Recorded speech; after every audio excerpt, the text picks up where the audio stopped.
And he said, oh, I can't believe he reads so well. And I said, he doesn't know how to read.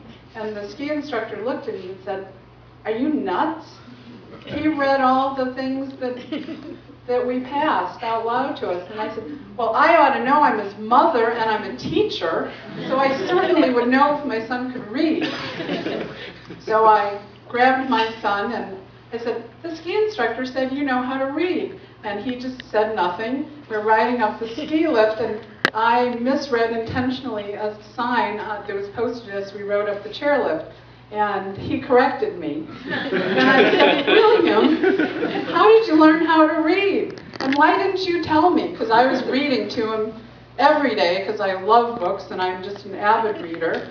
And he said, I didn't want you to stop reading to me if you knew that I could read. So I was always hoping that he would find someone bright like he was and is. Actually, he's still bright. And he was fortunate enough to meet Divia, who I can tell by the fact that she spent a week with us in Oregon, that she definitely is as smart as he is, if maybe not, you know, a tad more. She went to Harvard and he only went to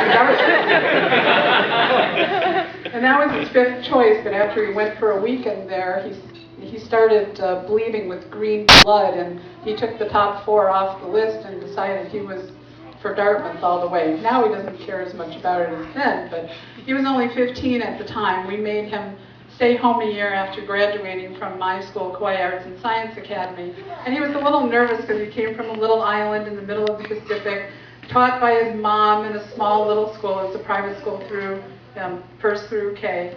No, not that. It's backwards.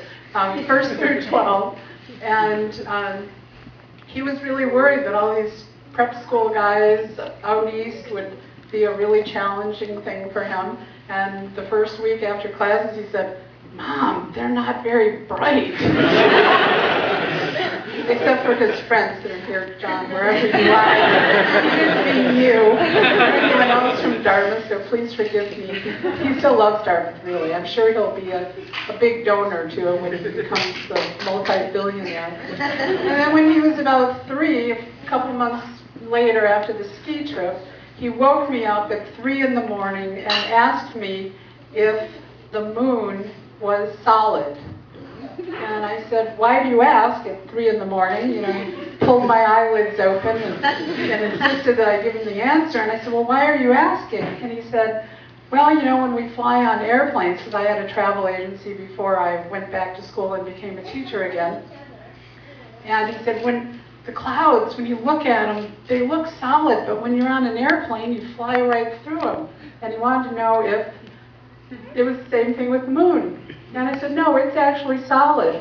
So he said, will you walk on the moon with me one day? So that's William. And Divia, definitely if I had to find someone smart and loving and kind and sweet like William actually is. I mean, I know he's a rationalist, and